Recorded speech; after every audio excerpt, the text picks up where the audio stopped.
Hi,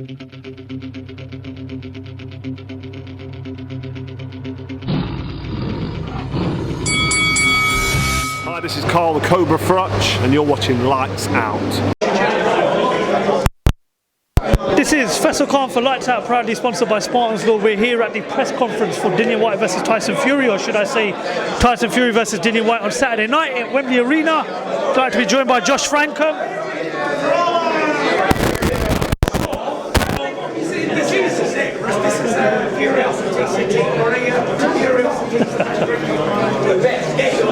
Anyway, that's obviously your cousin Tyson making his presence known. Josh, obviously you and Tyson are family. Nervous for Saturday night? The greatest ever, and he proved that again Saturday night.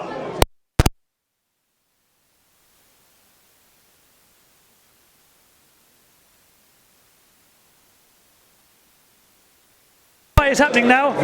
The press conference went rather well, a lot better than I expected. I expected fireworks, but a lot of respect between the pair. That might be due to the fact that they've sparred with each other and they know each other so well. What type of fight do you think you're in for on Saturday night? Well, I was pleased it went that way, because when you get two good, proper fighting men, that's how it should be. You know, a lot of respect, and they leave it all in the ring Saturday night. I expect a dominant Tyson performance, however he fights him, whether he comes out and boxes him like we're used to seeing, or the new Kronk knockout style. I expect a dominant Tyson performance and the same outcome. Tyson's obviously teased many fans by saying this is his last fight. Sad news for me, because I'd love to see him go for the undisputed. Obviously that's of course if he can get through Saturday night.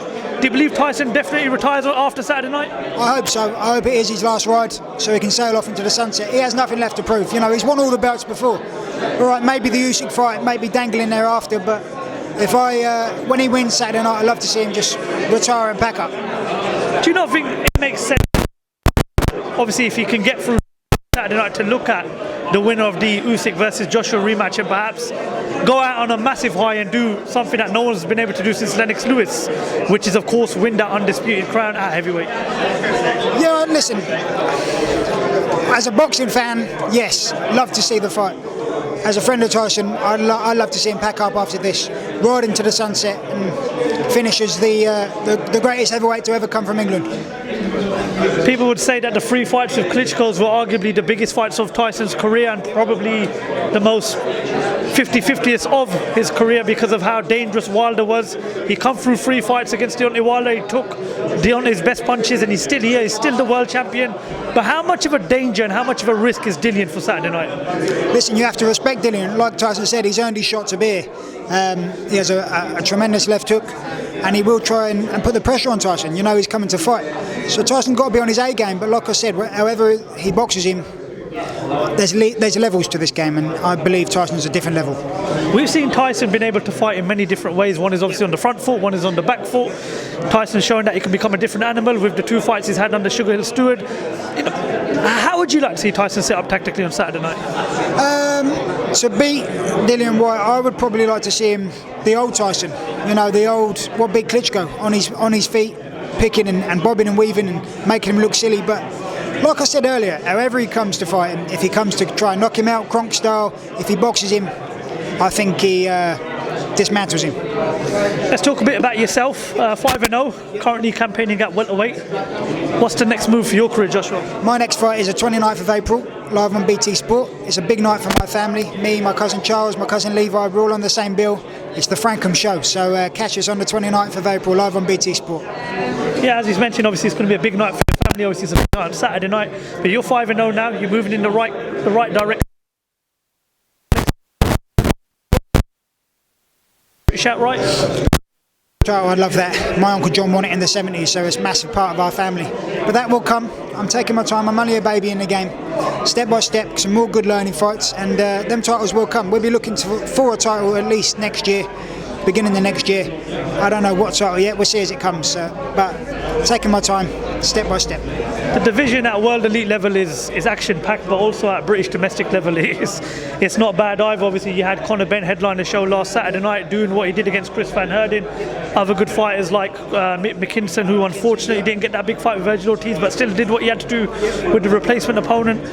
I just want to talk to you a bit about Conor Benn. A lot of people, including his promoter Eddie Hearn, are saying now he's ready for a big fight at 147, but he hasn't conquered British level first.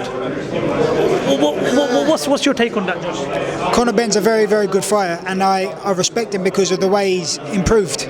You go back to when he was in his 5th or 6th fight, you wouldn't have said he would have got to this level. So he's put the work in, and he's working hard. And to be honest with you, maybe he does deserve a big fight now.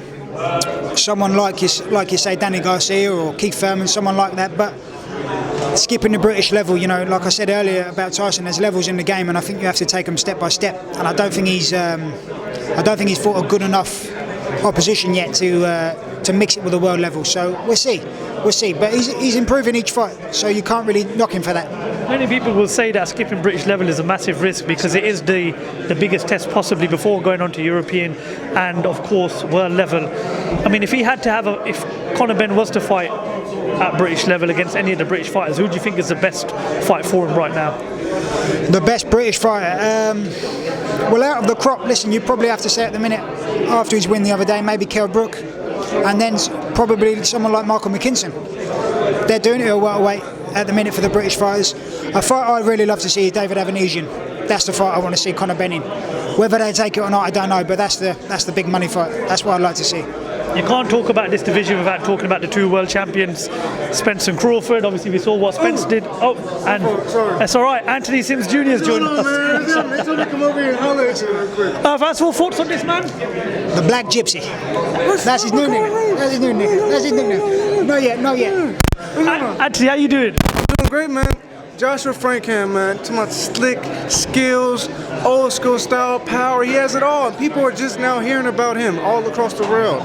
Look out for this, a bad brother right here. And he's coming from me. I've been in there with some of the toughest guys that boxing has produced.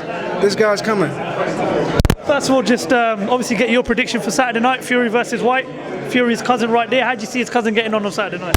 Shit, my prediction has nothing to do with him. Fury has the skills, he has the IQ. Whyte has power, but you can't hit what your eyes can't see. Obviously, Tyson Fury has told many people, including the public, that he is looking to retire after the fight. But as a fan, there's still big fights out there. There's still potentially another big British fight with Anthony Joshua. There's the undisputed clash with Alexander Usyk that everyone wants to see. Do you think this will be Tyson's last fight on Saturday night, Anthony? What you said, my fault, go ahead. As a fan, but as a fighter, it's time for you to go ahead and hang the gloves up. You want to walk out with your money and your brains intact. So as far as a fan, I know you want to see Anthony Joshua and maybe another Wilder fight, but as a man, as a father, as a family member, you want to make sure that he leaves that ring when he's supposed to. So it comes down to his decision, man. I was just asking Joshua's opinion on the two 147 welterweight world champions, Errol Spence and Terence Crawford. We saw what Errol Spence did in his first fight back against Udenis Ugas. Crawford is on another level right now. Does that fight happen next? It needs to happen. It needs to happen. Ugas, he was catching all the punches with the left side of his face. I don't know what he's doing this for. We don't do that, do we? No, we don't do this. But Errol Spence Crawford, I think Crawford has the upper hand because Errol Spence knows one direction. Well, north and south. Crawford can do it all. Everything. He can make adjustments. He can box. He can bang. Inside, outside, mid-range. He knows the whole shebang bang. Is it fair to say that Crawford is probably the A side, given the fact of what he's achieved in the sport? Former undisputed champion, and I believe it's a four-world champion. In my opinion, Crawford's the daddy of the division. Would you say that? He is. Definitely. Not just saying it. He's shown it. He doesn't have to just the belts just to say it. No, he's shown it. He adapts to every style. Look how he adapted to Sean Porter. Look how he adapted to Benavidez. You know what I mean? He adapts. He's a chameleon. What division are you going to be looking to campaign out for the rest of the year? You still at 168, Anthony? You don't see this 168? It's 168 right here, solid, baby. But a 168. Right. The $1 million question. Canelo obviously steps up at light heavyweight against Bivol. But who is the man at 168 to stop Canelo right now? Me. Are you 100% confident? Why you make that face? No, find out? I'm just saying I've never seen someone more confident of beating Canelo right now. And it's not an easy task. No, but styles make fights. Medrick Taylor Chavez, Roger Mayweather Chavez, you look at those fights, these are how you beat Latino fighters. You got to outsmart them, you can't outwork them. So right now, I think I have the boxing knowledge. I'm 27. I'm getting closer to my grown man strength, and I think I'm finally getting there where I can compete with these top names. Styles make fights. How do you see Canelo getting on against the Bivols? And obviously, if you can get past Bivol, the likes of Beterbiev and Joe Smith Jr. To be honest with you, he should beat Bivol. Do you think? I sparred Bivol. Big puncher, amazing IQ boxer.